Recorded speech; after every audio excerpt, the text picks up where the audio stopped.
All right. Good morning.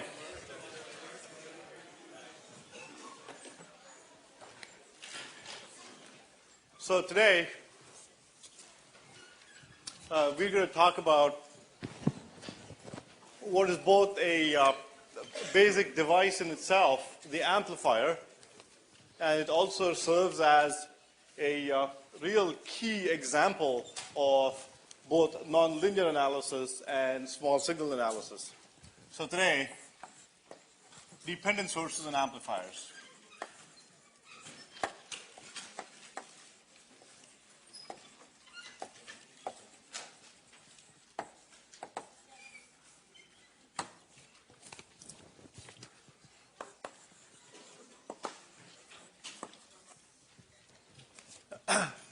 So let me first spend a few seconds just pointing out to you some of the key points from our previous lectures. I also want to point out that each chapter in the course notes has a summary at the end of it. And if you take a quick scan of the summary at the end of each chapter, it highlights the major takeaway points from each chapter. It stresses what's important. And if you have to remember a few things, what are those things to remember? So to quickly review, we talked about a few primitive elements, resistors, voltage sources, and so on. And by now, you should have the facility to play around with these device elements. And then we talked about the node method. And this is kind of the workhorse of 6002, right? When in doubt, use the node method, okay? And this will work both for linear circuits and nonlinear circuits, okay? So if you see a problem or if you see a situation in real life that requires analysis, then as a first step, you should try to think of whether you can apply some of the key intuitive shortcut methods. Superposition, one of my favorites, the Thevenin method, Norton method, or the method that involves composition, that is very quickly analyzing circuits that have resistors in series and parallel. Okay? So if you can apply one of these quick intuitive shortcut methods, go do so. All right? If you can't, then usually you can resort to the node method, irrespective of whether the circuit is linear or nonlinear. So the last week was focused on the nonlinear method, or nonlinear circuits, and we spent the first lecture talking about a straightforward application of the node method, which gave us a bunch of nonlinear equations that we had to solve. In the last lecture, we talked about the small signal trick. What we said is, if you look at the whole space of nonlinear circuits, then within that space, if we focus on small variations, small perturbations about the operating point, then even the behavior of nonlinear circuits in that small regime would be linear.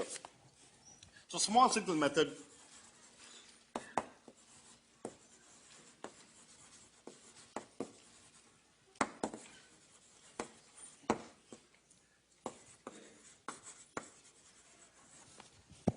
And as an example, I showed you how I could take a highly nonlinear device like the garage door opener LED and using that build a pretty nice transmitter that would transmit music, and as long as they kept the signal small and operated the device in a region where its transfer curve was relatively smooth, and I biased or set the operating point appropriately, I would get a linear small signal response.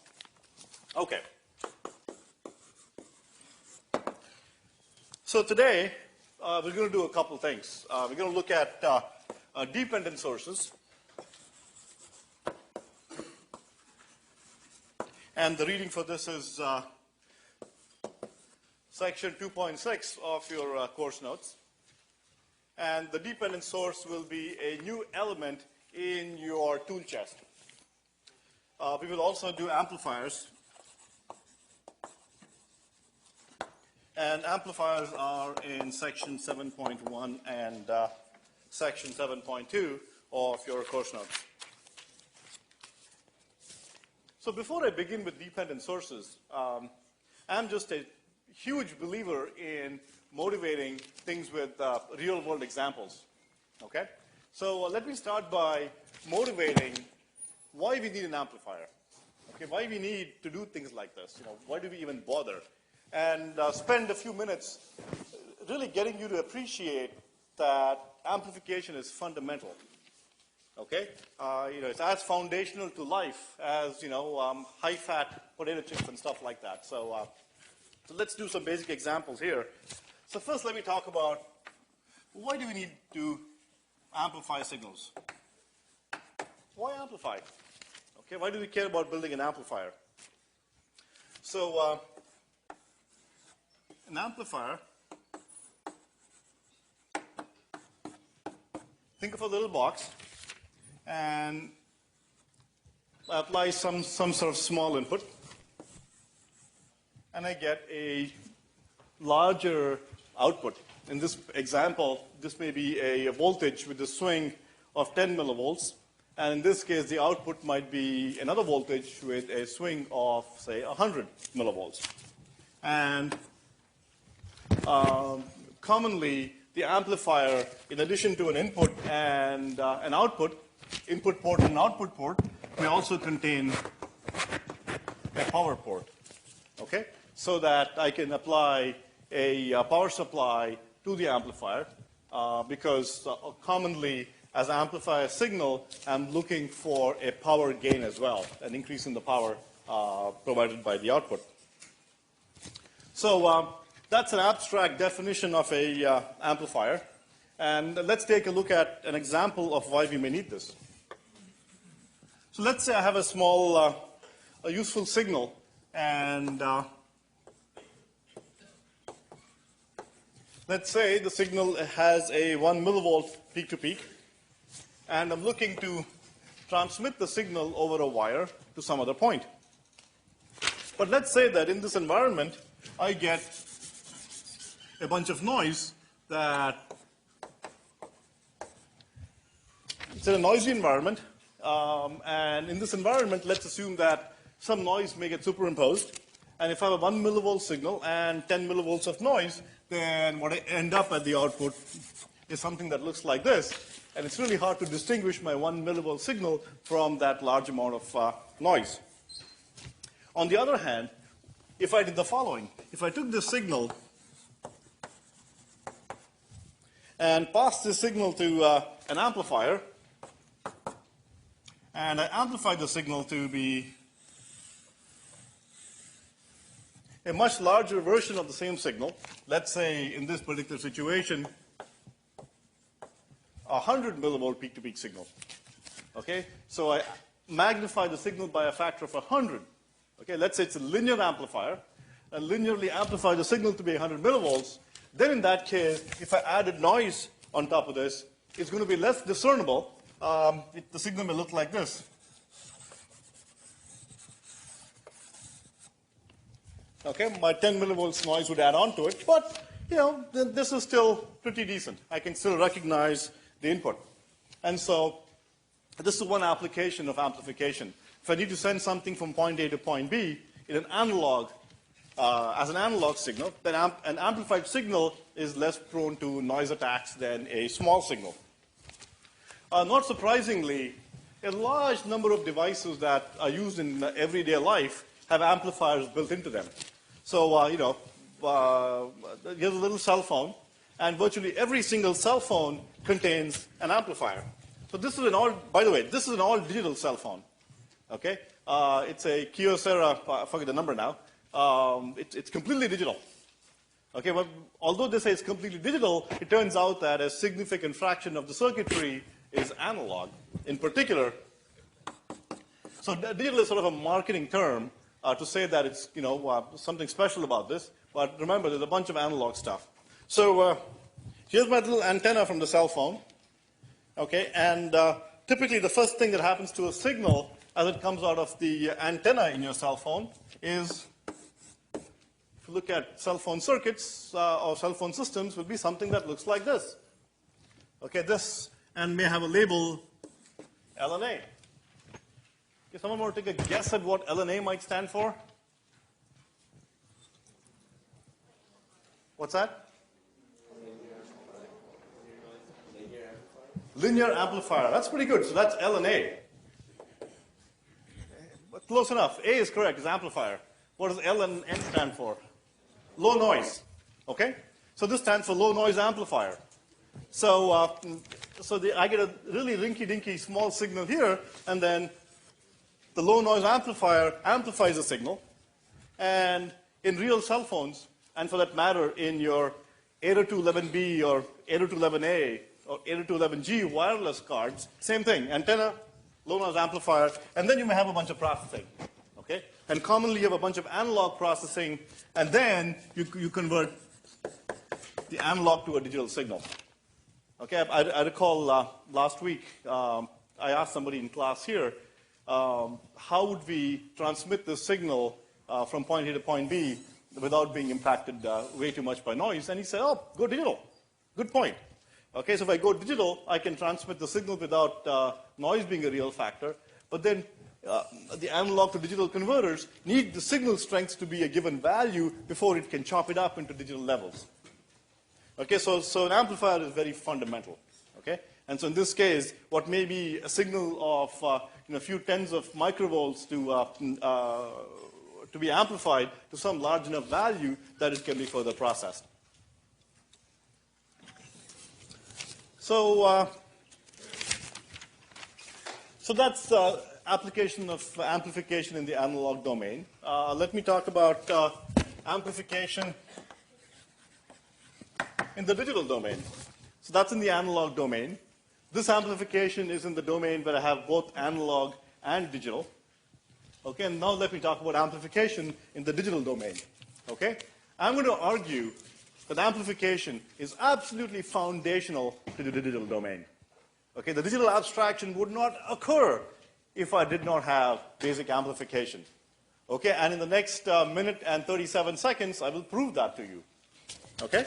So let's do so. So let's suppose I have a very simple digital system. And this system simply contains a pair of inverters. So if I send a 1 here, it's a 0 here and a 1 here. It's a very simple, trivial digital system. And here's the input. Here's the output. And we said that for digital systems of this sort to work, they have to follow a static discipline. Okay, our signals and our circuits must follow a discipline for them all to work together. And the discipline we described comprised of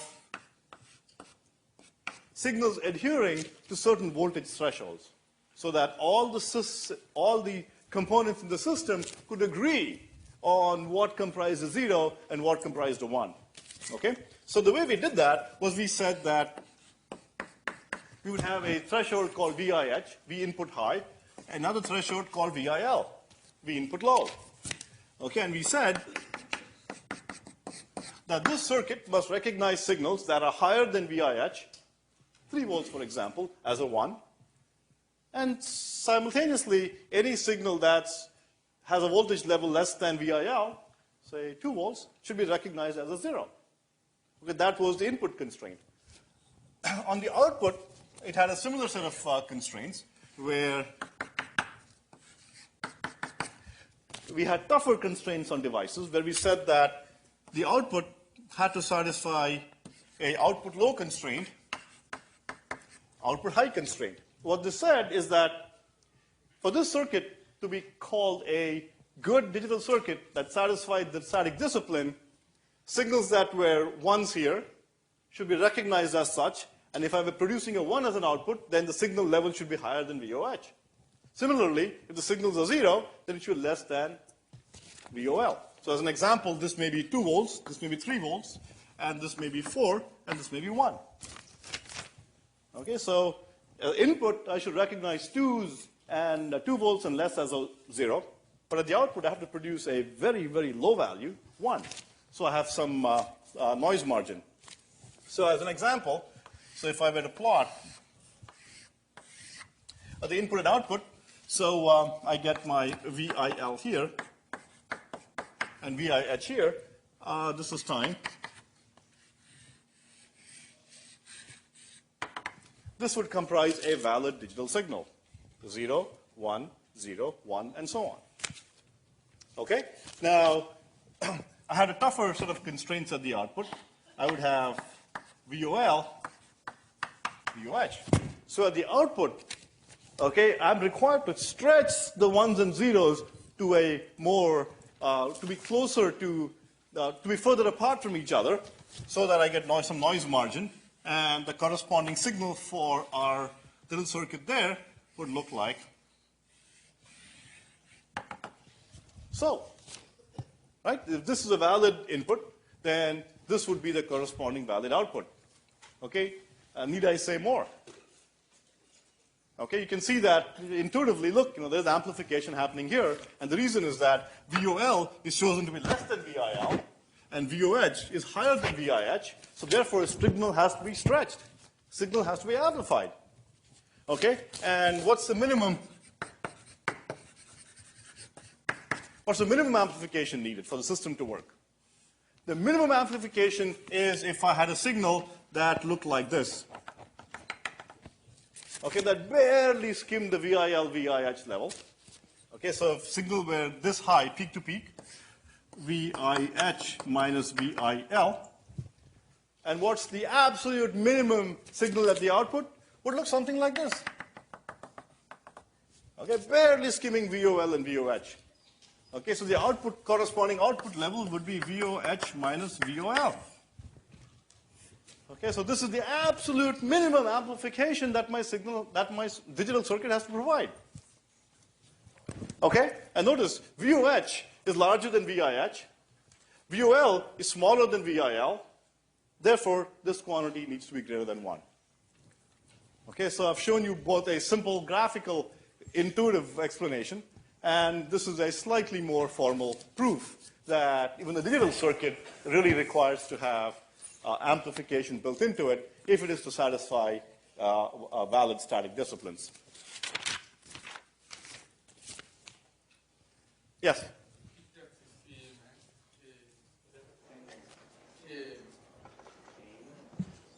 Yes. Is that the same? The question is that the same as gain? Good question. Yes. The term amplification has many, many variants. You could say gain. You could say amplification. You could say, increase in signal strength, and so on and so forth. Okay. And in fact, when talking about low noise amplifiers, people sometimes talk about having a low noise, high gain amplifier at the input stage. Okay. So let me pause there in terms of motivation.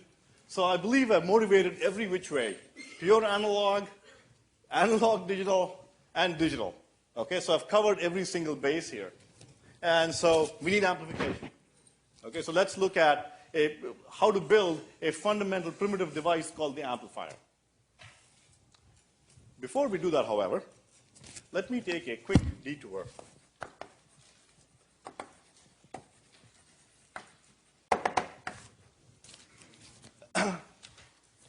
It will be convenient for me, as I show you how to build an amplifier, to introduce a new device, a new element called the dependent source.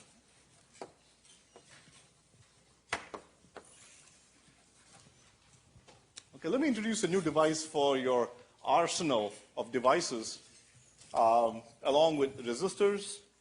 You've learned about a MOSFET, a switch, voltage source, current source, and now a dependent source. So dependent source looks like this.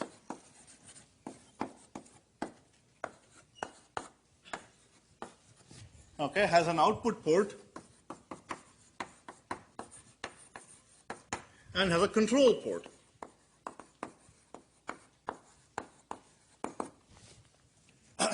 So dependent source, in its simplest form, has two ports, an input port and an output port. Remember, a port is a convenient pairing of terminals, okay, and I apply signals to such terminal pairs. But this is an abstract diagram for a dependent source. And to get a little bit more specific, let me show you an example of a dependent source. So let's say here's my input, and I label the terminal variables for the input. VC is the voltage applied to the input, and IC is the current into this terminal here. And here is the symbol for the dependent source. Much like a current source or a voltage source had a circle around it, the corresponding symbol for a dependent source is like so.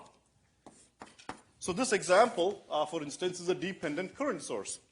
I can apply the corresponding output variables, I0, okay? And I can say that the current I is some function. In this example, I've designed the example that the current through the current source, I, is some function of the input voltage or the control voltage VC. Okay, so notice that the current through a current source, the current through this current source, I, is some function of another variable. Okay, in this example, it's the voltage across its control port. Not surprisingly, this device is called a voltage-controlled current source.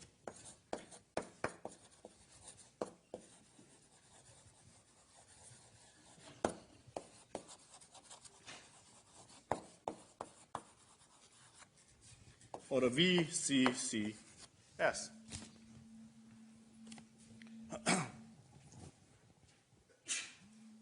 So, in like manner, I can also devise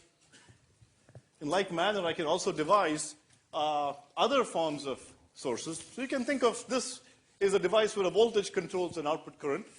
You can think of all other combinations, current controlling current, voltage controlling voltage, current controlling voltage, and so on. So another example, I'll give you another dependent source. And in this situation, my output current is controlled by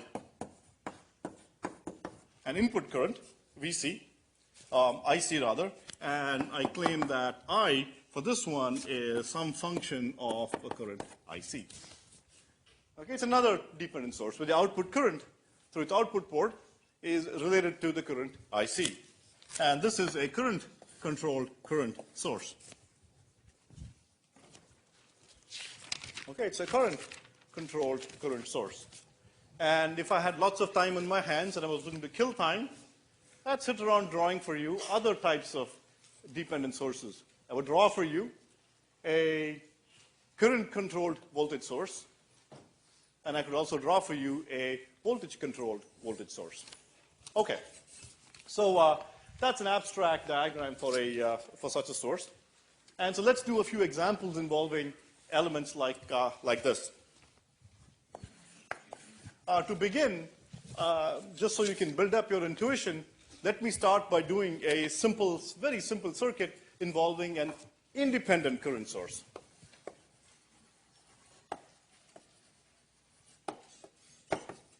Okay, just so we can relate back to what we've been doing so far. So let's say I have some resistor, and I have a standard current source with current I0. This is an independent current source. Remember the circle? And some resistor R. And let's say I care about the voltage across the resistor. Okay, so I have current I0 flowing through it. So I can very quickly write down VR as simply I0 R. Okay, it's the drop across the resistor when a current I0 flows through it. Okay, so this is what you've been used to doing. Correspondingly, I can do an example with a dependent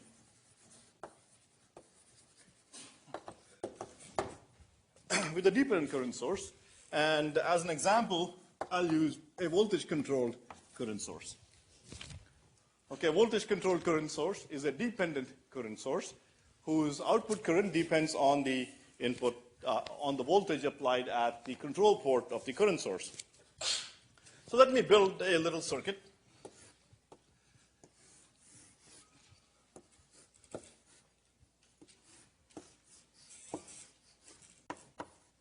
Okay, so here's my current, and let's say this is VC, IC, the control port, and similarly, let's say my current I here is some function of the control port voltage, and let's say to be specific, it is some K over VC, some function. Okay, there are a variety of dependent sources that can be built, and here's a hypothetical device where the output current is related to the, mathematically related to the input in the following manner. So let me build a circuit of the following form. So let's say I have a resistor R. And here's my circuit. Okay? And as before, let me look to figuring out what VR is. Now notice that I have to supply some voltage at the input so that the output can depend on the input. Because right now, I don't know what the input here. So what I'll do is let me apply VR over here. Okay, so let me make this connection. Okay, let me make the connection from here to here. What I've done is I've applied VR at the control port of the dependent current source. Okay, and I often draw a circuit like this. This looks pretty messy. I will often draw the circuit like so. R, VR.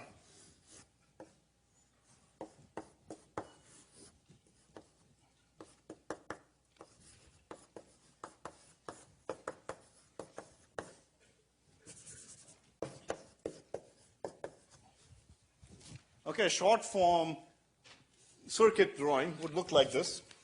This is a complete drawing where I show you the explicit connections to the control port. But oftentimes, when the control port does not have any other impact on the circuit, you can eliminate the, you don't explicitly show the control port, rather you can simply show the dependence of the output current on whatever circuit variable you have in mind. So you can draw a diamond like this and say its current is some function of VR, where VR in this case is K divided by VR. Okay?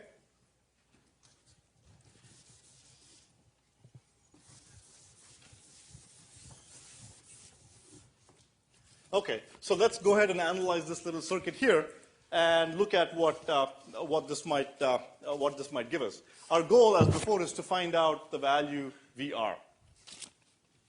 So, so in this case, let's apply the node method to this node, and sum the currents into that node to be 0. Okay, so I'll sum the currents going into that node to be 0.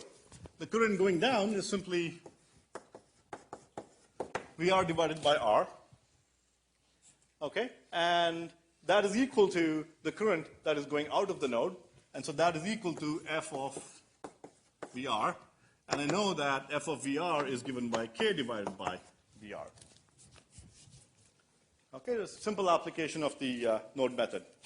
So then I collect VRs on the left-hand side, and I get VR squared is K divided by, K times R.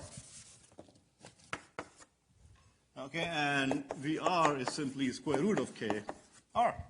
There we go. I'm done. Okay, I've gone ahead and applied the node method to this.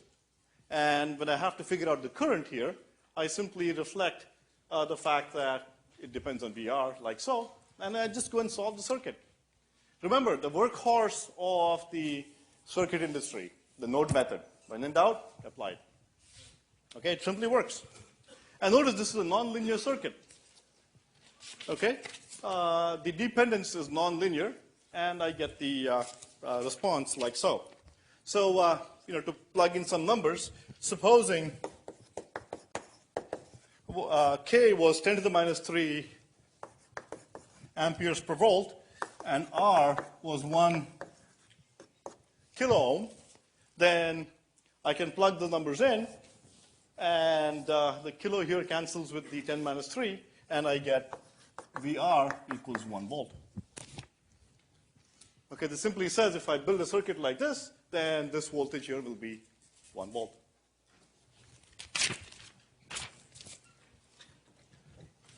So again, as long as you remember that the dependent source is simply another little circuit element, okay, and you usually draw just the output port for dependent sources and reflect the input and reflect the way that the control affects the current, that will suffice, and you get, through the application of the node method, the variable you're interested in. So let's do another example. Okay, of another fun current source, a voltage-controlled current source, and look at it this way. So let's say I have a resistor, and I have a current source, a resistor RL, and this goes to some, I apply a Vs here. Remember this short form notation, that's simply applying a supply Vs between that node and ground. Okay? And let us say the current ID through the device is some function of the current at its control port. Okay, so I'm not going to show you that. But remember that the device really looks like this, that there is a control port here. I'm not showing that to you. And let us say that I apply some voltage Vi to the input port. The reason we often don't show the input port is for many practical dependent sources, the input has no other effect on the circuit. So for example, in this case, the input has infinite resistance looking in. So therefore, if I apply a Vi here, it doesn't draw any current from Vi. It simply, I simply apply the voltage Vi. It doesn't affect the circuit in any other way, except in terms of how it controls the current ID. So let's say the current ID is some function of Vi because Vi is applied at the control port.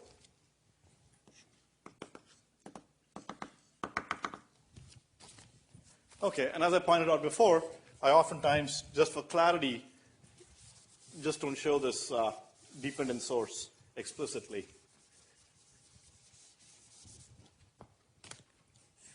Okay? So let's work the example. So as I said, I'm going to choose ID to be f of Vi. And let's pick some specific parameters here. Let's say it's k by 2, Vi minus 1 whole squared. Okay, and let's say this is true for Vi less than or equal to 1 volt. And let us also say that ID equals 0 for Vi less than 1 volt.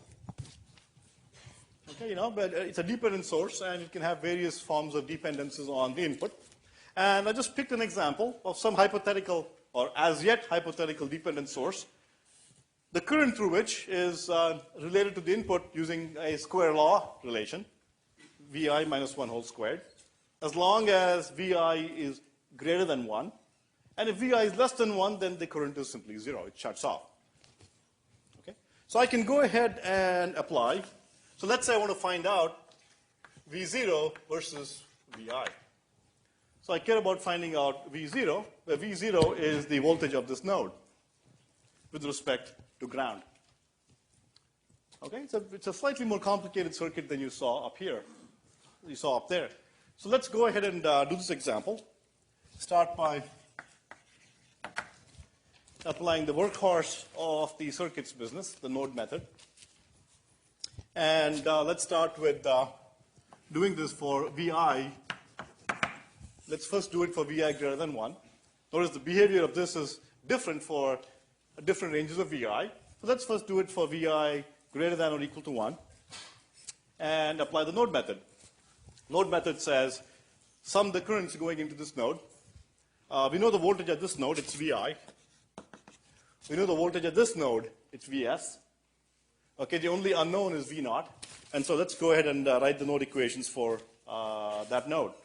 So the current going up, let me simply equate the current going up to the current that has been supplied by this particular node here, and that should equate to, the two of them should sum to 0.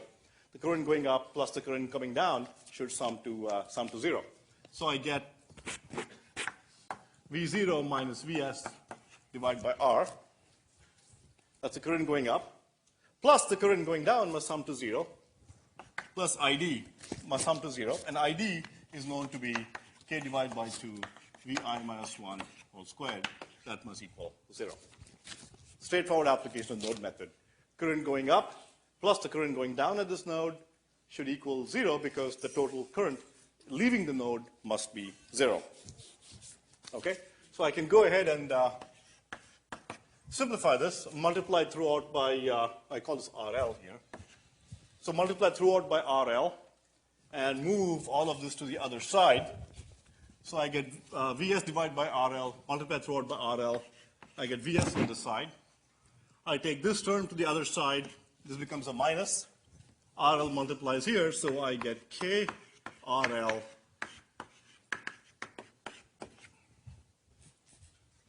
That's the expression I get. V0 is given by Vs minus KRL divided by 2 times Vi minus 1 whole squared.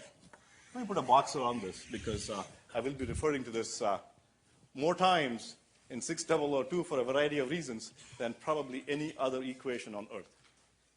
Okay, this is the first time you saw it. You saw it here. Okay? Mark it down. You will smile every other time we look at it in quizzes, and you will find out why this comes up very often in 6002. So I'll just give you in a few seconds to savor this big moment in your 6002 life. All right. Okay. So that's so it's pretty simple actually. I mean, this there's really not much. A lot of the stuff is just a plain old simple application of the node method, and things just fall out. It's just so simple. So the V0, I apply the node method, I get V0 for this nonlinear circuit. I can also do it for Vi less than 1. Okay, for Vi less than 1, when Vi is less than 1, what happens? ID is 0. Okay, since ID is 0, think of this as an open circuit. Okay, so there's no voltage drop across RL, and this voltage V0 is equal to Vs.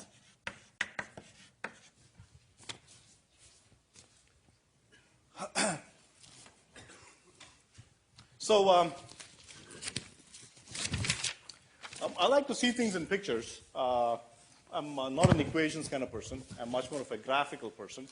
So let me draw a little graph to show how V0, to see the form of V0, and then let's study that little system a little bit more carefully. So this is page 7. I'm going to plot V0 versus Vi for you. And let's take a look at how this really simple circuit looks. This has got nothing. It's got a RL resistor connected to a supply and a dependent current source. I can apply some voltage Vi at the input. Very, very simple circuit. So let's see. So as long as Vi is less than 1,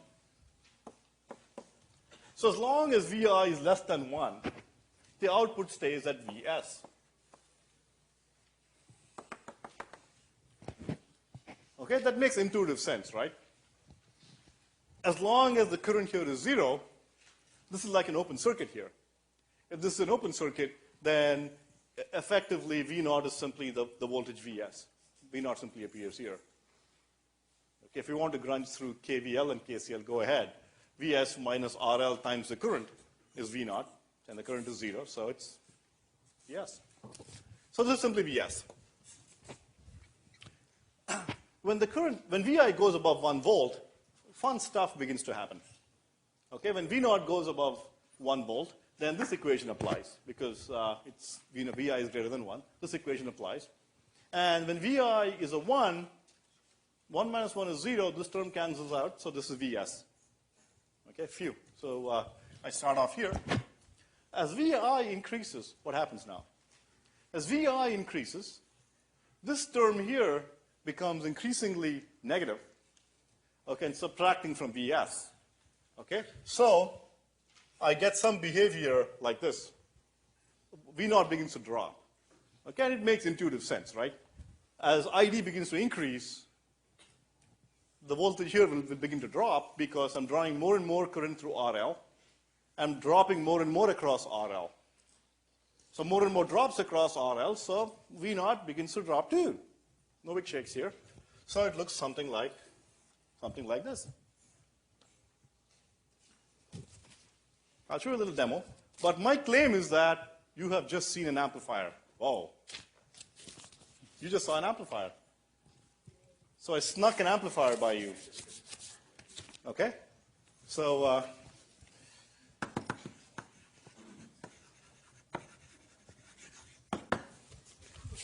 okay, I just snuck an amplifier past you, and I'll show you why in a second.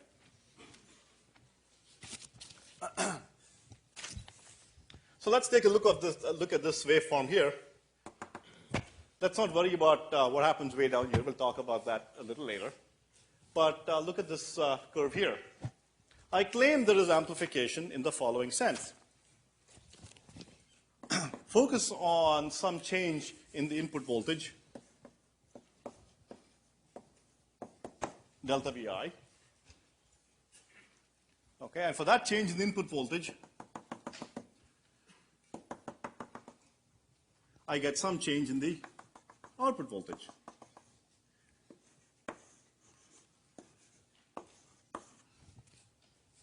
Okay, for some change in the input voltage, delta Vi, I get some change in the output voltage.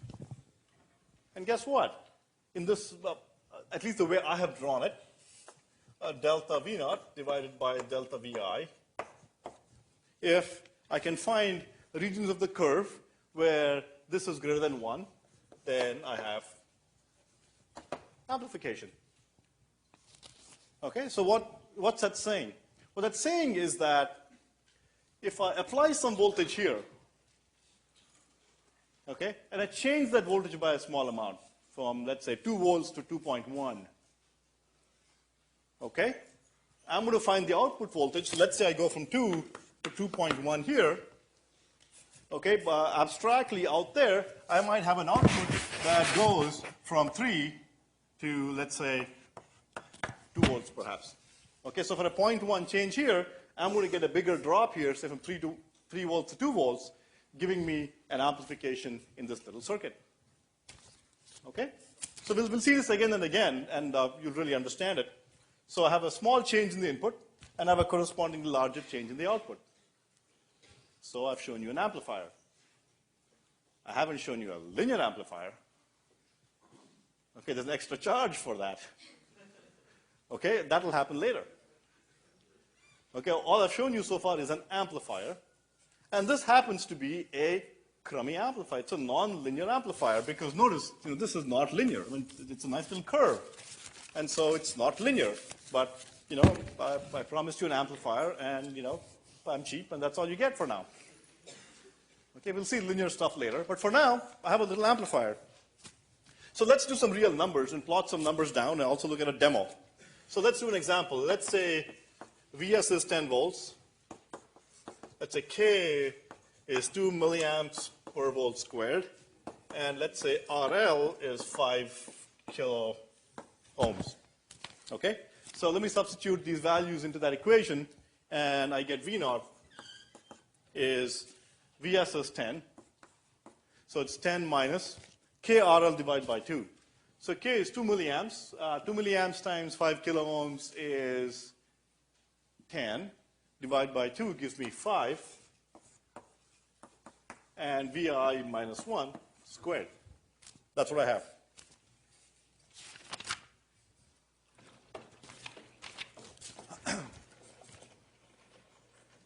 So I just plugged in a bunch of numbers, and that's what I get. So what I'll do is let me just do a little table for you and plot using real numbers. Simply plot those values for you. So when Vi is 0, my current is 0, and I get, oh, that equation doesn't apply, by the way. That applies when Vi is greater than 1. Okay, so as long as Vi is less than 1, my output is simply Vs. My output is simply 10 volts. Okay, so all the way up to 1, my output V is, all numbers are in, units are all volts. That's what I get. I come down to 2. If I plug in 2 for Vi, 2 minus 1 is a 1. So it's 1 squared. 5 times 1 squared is 5. And 10 minus 5 is 5. I get 5 out here. Okay? And then you can go and do the math. If it's 2.1, I get a 4 volts here. 2.2, I get a 2.8, and so on. Okay? Notice that the 0.1 volt change here resulted in a, when I go up a 0.1 change this way, it resulted in a minus 1 volt change there. So input went up by 0.1 volts. My output, kerplunked down by 1 whole volt. Okay, so a small change here resulted in a bigger change there, and that's the amplification that I am claiming here. Okay, so let me show you a little demo of a small device that I built involving such a dependent source. Okay.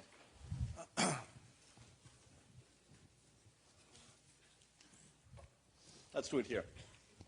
Okay, so on my x-axis is Vi, and Vo is on my y-axis. And focus on this little point here. Okay? Right now, my Vi is 0. And so therefore, that's my output. I'm going to gradually increase Vi, and you're going to watch the output and see how it behaves. Pretty much like the little graph I drew for you. So I'm increasing Vi. Okay, notice that initially the current source is off, the dependent current source is off, so I move straight down. Okay, nothing happens until I hit a value at which the current source begins to come on, and then I begin to see a drop in the output as the current source begins to conduct current. Okay, you see that? So you see that as I increase the voltage Vi, boom, you see the huge drop. Okay, I notice that for a small change, I'm now getting a big drop in the output. Okay, so let's pause here for a second, and in the last couple of minutes, I want to cover one last point. Can you go to the continuous curve? Okay.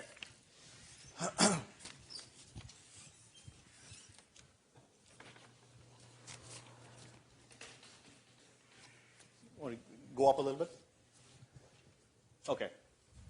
So notice that the curve I've shown you up there looks like the curve up here.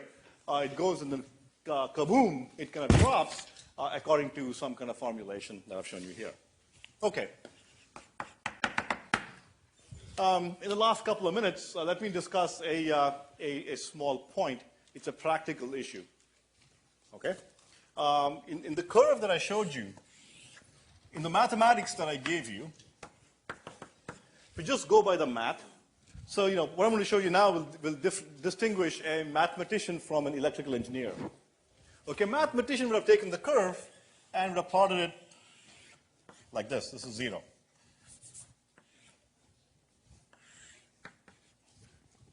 Okay? Mathematically, that equation says that starting here, this current simply goes down, kerplunk. But if I told you that this device that I have here, this dependent source, is a practical dependent source. It's a device that I have physically built, and I also say that it's a passive device. In other words, that it cannot produce power. Okay, it's like a little resistor. It doesn't produce power. It's a passive device. And so if it's a passive device, if I tell you that, then you're going to say something doesn't make sense here. Mathematically, it says it should look like this. But what's special about a point down here? Point down here says that the output has gone negative. Okay, this is 0 here. Output has gone negative. Okay, and my current source is still supplying a current. Okay, so what, up here, the voltage across the device is positive, V0 is positive, and it's supplying a current, so it's consuming power. It's burning power like a resistor. Okay, like all bad little resistors do, they burn power. Okay, so here, on the other hand, my output has gone to be negative, but it's still sitting there sinking current. Okay, because VO is negative, but my current is still in the same direction, what has now happened is that the device has begun to supply power. So mathematically, this curve says that the device has begun to supply power. It turns out in our practical device, it's a passive device, so it cannot go here. Okay, so what happens is that somewhere along here, a model breaks down. Okay, the equation I've shown you for the current source, where is it? Here we go. This model breaks down. Okay, when V0 becomes very small, the model breaks down and it no longer behaves like a current source. Okay, it begins to behave more and more like a resistor, and what happens realistically is that the output goes down and then kind of becomes a zero hugging line. Okay, and I'll show you that in a second. And it doesn't, in this particular device, it doesn't really go down here. Okay? Let me just show you that part. So notice for that device, mathematically, just by that model, it should just have gone through the floor and punched through to the corridor below. But it's a practical device, and notice that the model breaks down, and that's what begins to happen. Okay, the device stops behaving like a dependent current source. Rather, it behaves like some corny old resistor or something like that, and saturates out.